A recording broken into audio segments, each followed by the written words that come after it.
It all began in Brooklyn, the starting point of the division's collapse, but also where the story is now evolving in ways none of us expected.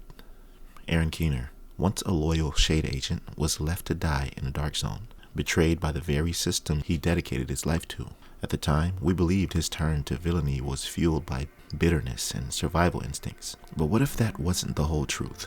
What if Keener wasn't just a rogue agent, but a whistleblower who got silenced before he could expose a conspiracy bigger than any of us imagined? Now that the alliance between Calvin McManus, Natalia Sokolova, and the Black Tusk has come to light, it's clear there's more at play. Keener may have uncovered their plot to use the division not to restore humanity, but to control it through fear, technology, and deception.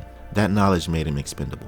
Keener had to go, and they made sure of it, but not before Fay Lau picked up the pieces. Fay, who we thought was a traitor, might have been working undercover all along. Her defection to the Black Tusk may have been a ruse to infiltrate their ranks and continue Keener's mission, and yet we tracked her down and killed her, believing her to be the enemy. It was a mistake that still haunts the SHD, but her breadcrumbs remained, and it's through her trail that Agent 𝐂𝐽𝐴 had then since pieced together the truth. For those of us still loyal to the SHD, this is a hard pill to swallow. The Vision was supposed to restore humanity after the green poison outbreak, a beacon of hope in a world overrun by chaos.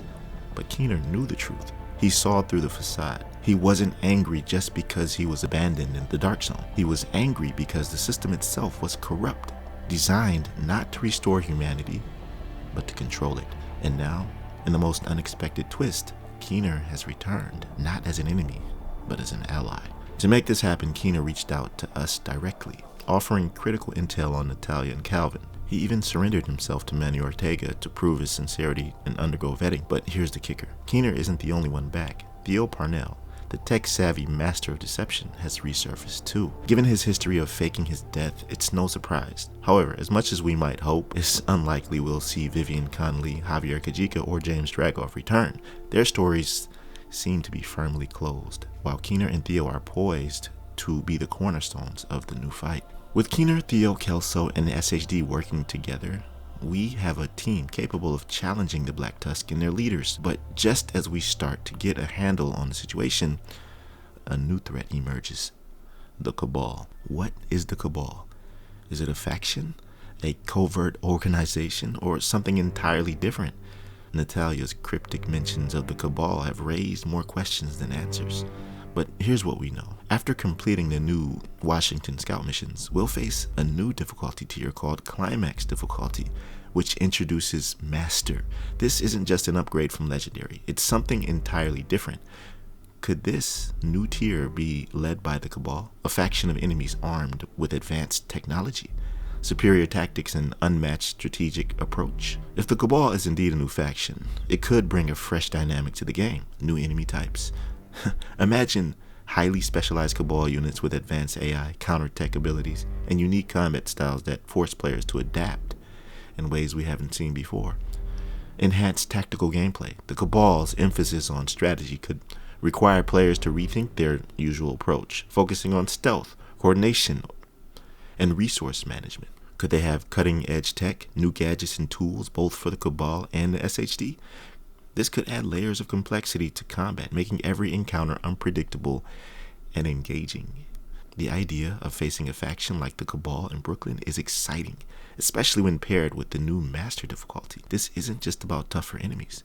It's about smarter, more resourceful opponents. If executed well, this could be the most refreshing and challenging content we've gotten since Warlords of New York. As we dive deeper into the Brooklyn DLC, one thing is clear. The narrative stakes have never been higher.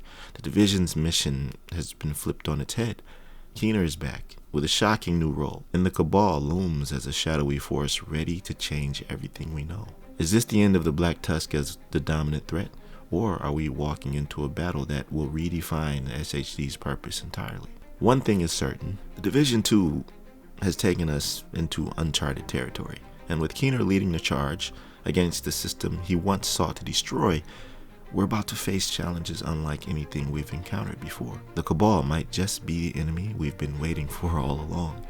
What do you think? Could the Cabal truly redefine Division's endgame, or is it just all part of a larger deception?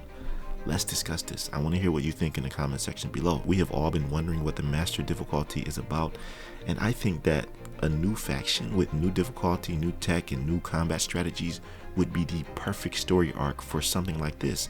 What else are they going to do? Just add White Tusk again? Are they going to bring back the LMB? This is the perfect opportunity for the Division development team to do something fresh and new that will catapult the Division 2 into the future of wherever it plans to go. But that'll do it for this story lore video. I really want to know what you think in the comment section below, and I appreciate you listening to the end.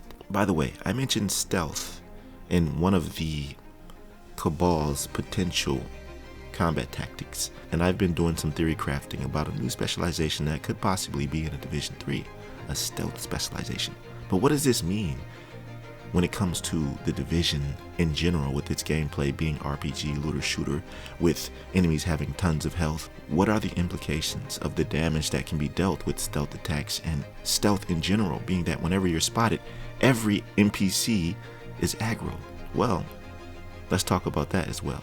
I have a video coming up, so stay tuned to my channel and keep those post notifications up. I'll see you in the next one, fam. Be right out.